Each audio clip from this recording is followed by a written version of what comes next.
भारत की पावन भौगोलिक धरती पर, जहां पर्वत आकाश को स्पर्श करते हैं और नदियां अनादिकाल की स्मृतियां अपने प्रवाह में समेटे बहती हैं, वहां विराजमान है एक ऐसे देवता जिनके समान कोई नहीं, भगवान शिव। सन्यासी भी और गृहस्थ भी, संहारक भी और उपचारकर्ता भी, मौन योगी भी और ब्रह्मांडीय नर्तक भी। वे स्वर्ण आभूषणों से नहीं, स्वयं प्रकृति से विभूषित हैं। उनकी जटाओं से गंगा प्रवाहित होती है, मस्तक पर अर्धचंद्र सुशोभित है, कंठ में सर्प लिपटा हुआ है, अंगों पर भस्म का लेप है और उनके चरणों में धरती की भेंटें अर्पित हैं। पत्ते, घास, सुगंधित लकड़ियां। शिव की उपासना में प्रकृति मात्र प्रतीक नहीं है, वो अनिवार्य है। शिव को अर्पित की जाने वाली सभी भेंटों में एक सर्वोपरि मानी जाती है बिल्व पत्र, जिसे बेलपत्र भी कहा जाता है। इसके त्रिपत्र स्वरूप एक साथ जुड़े 3 पत्ते दैवी त्रिमूर्ति का प्रतीक हैं: सृष्टि, पालन, संहार, ब्रह्मा, विष्णु, महेश।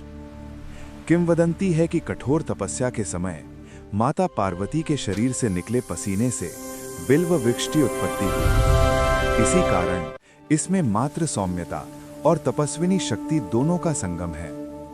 भक्त मंद स्वर में मंत्रोच्चार करते हैं: मूलतो ब्रह्म रूपाय, मध्यतो विष्णु रूपिणे, अग्रतः शिव रूपाय। ये मंत्र इस सत्य की पुष्टि करता है कि यह पत्ता स्वयं ब्रह्मांडीय व्यवस्था का प्रतीक है। किंतु बिल्व केवल प्रतीक मात्र नहीं है, ये शीतल का प्रदान करता है। पौराणिक कथाओं के अनुसार जब समुद्र मंथन के समय भगवान शिव ने प्राणघातक हलाहल विष का पान किया तो उनका कंठ नील वर्ण हो गया। शिवलिंग पर अर्पित किया गया बिल्व पत्र उस अग्निमय ऊर्जा को शीतल करता है। दक्षिण में रामेश्वरम से लेकर उत्तर में केदारनाथ तक के मंदिरों में ये साधारण सा अर्पण गहन भक्ति का स्वरूप बन जाता है। ये हमें स्मरण कराता है कि एक छोटा सा पत्ता भी संपूर्ण ब्रह्मांड को समेट सकता है। धरती पर उगने वाली साधारण दूर्वा, दिखने में छोटी पर अर्थ में विशाल। किंवदंतियों के अनुसार ये अमृत की बूंदों से उत्पन्न हुई 3 या 5 तिनकों का समूह दीर्घायु और पवित्रता का संकेत है। दूर्वा हमें सिखाती है कटने के बाद भी पुनः उगना।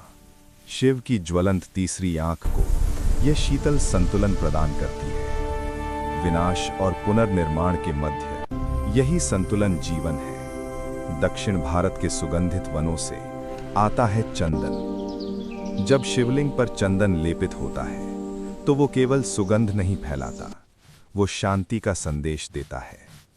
समुद्र मंथन के विष से नील हुआ कंठ चंदन की शीतलता से शांत होता है।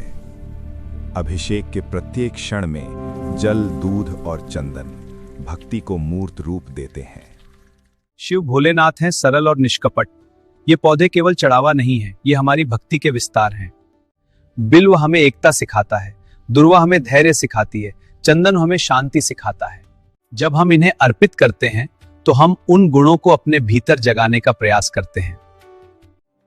इस प्रकार पूजा केवल कर्म कांड नहीं, आत्म परिवर्तन की प्रक्रिया बन जाती है। हर कथा में एक शिक्षा छिपी होती है। एक बार केतकी पुष्प ने ब्रह्मा के असत्य का साथ दिया। शिव के अनंत स्वरूप की गवाही देते हुए वह सत्य से भटक गया। फलस्वरूप शिव ने उसे अपने पूजन से वंचित कर दिया। ये कथा हमें स्मरण कराती है, सत्य ही शिव है। आज जब पर्यावरण संकट गहराता जा रहा है, ये पवित्र वृक्ष और वन हमें प्राचीन ज्ञान की याद दिलाते हैं। बिल्व की रक्षा करना, चंदन के वन बचाना, दूर्वा की पवित्रता बनाए रखना, ये केवल धर्म नहीं, ये धरती के प्रति उत्तरदायित्व है। हर पत्ता, हर तिनका, हर सुगंधित कण हमें ये सिखाता है कि आस्था की जड़ें धरती में होती हैं। जब हम प्रकृति का सम्मान करते हैं तभी हम शिव के निकट पहुंचते हैं, क्योंकि शिव केवल कैलाश में नहीं, वे हर वृक्ष, हर नदी, हर श्वास में है। ओम नमः शिवाय।